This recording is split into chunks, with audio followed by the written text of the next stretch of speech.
Headphone নিতে ভাইয়ের রুমের দরজাটা খোলা মাত্রই দুটি নগ্ন দেহ অন্তরঙ্গ অবস্থায় দেখতে পেলাম। সে আর কেউ নয়, আমার বড় ভাই আর আমার মামাতো বোন লাবণ্যী, যাকে আমি 2 বছর ধরে ভালোবাসি। লাবণ্যও আমাকে ভালোবাসে, কিন্তু কখনো এই অবস্থা দেখতে পাবো তা স্বপ্নেও ভাবিনি। আমাকে দেখে ভাইয়া ও লাবণ্যী কাপড় পরা শুরু করে দিয়েছে। লজ্জায় কেউ কোনো কথা বলছে না। হয়তো আমি এখানে আসবো তা আশা করেনি। তখন আমি বললাম, ছি ভাইয়া ছি, তোমাকে আমার ভাইয়া বলতে ঘৃণা হচ্ছে। তুমি কি করে এটা করতে পারলে? লজ্জা করলো না? ভাবি থাকা সত্ত্বেও এমন একটা কাজ করলে।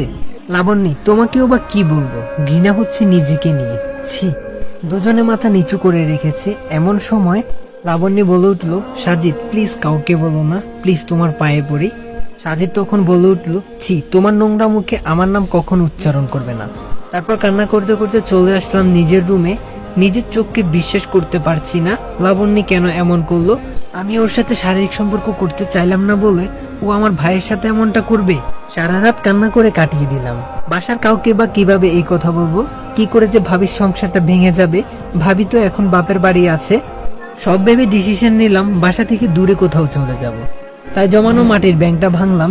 ওইখানে 1336 টাকা ছিল। ব্যাগে কিছু কাপড় ও জমানো টাকা নিয়ে বের হয়ে দেখি বাসার সবাই সামনে। আমাকে দেখে আম্মু বলল, সাজিদ সকালবেলা কোথায় যাচ্ছিস? আমি তখন আম্মুকে বললাম, মা আমি দূরে কোথাও চলে যাচ্ছি, হয়তো আর ফিরবো না। ঠিক তখনই লাবণ্যী এসে বলল, কই যাবে তুমি আমাকে ছেড়ে? বিয়ে করা ভয়ে পালাচ্ছ? সাজিদ তখন বলে উঠল, তোর মতো নোংরা মেয়েকে বিয়ে করব আমি কি করে ভাবলি তুই? লাবণ্যী তখন বলল, আমার সাথে রাত কাটানোর আগে মনে ছিল না? কথাটা শুনে আম্মু আমার গালে সাথে সাথে একটা থাপ্পড় লাগিয়ে দিল। আম্মু তখন আমাকে বলল, তোকে আমার ছেলে ভাবতে ঘৃণা হচ্ছে।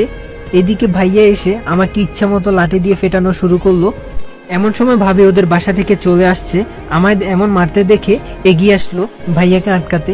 চোখ দিয়ে অজরে বৃষ্টির মতো কান্না পড়ছে আমার। নিজের ভাইয়ের অপরাধ ঢাকতে এভাবে মারছে আমাকে। আমাকে নিয়ে গিয়ে একটা রুমে আটকে রাখা হলো। নিজের গর্ভধারিণী মাও আমাকে চিনতে পারলো না।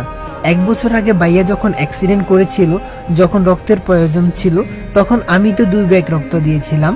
আমার রক্ত দিয়ে ভাইয়াকে বাঁচিয়েছিলাম। আজ কি করে ভাইয়া পারলো আমার শরীরে এভাবে রক্তাক্ত আঘাত করতে?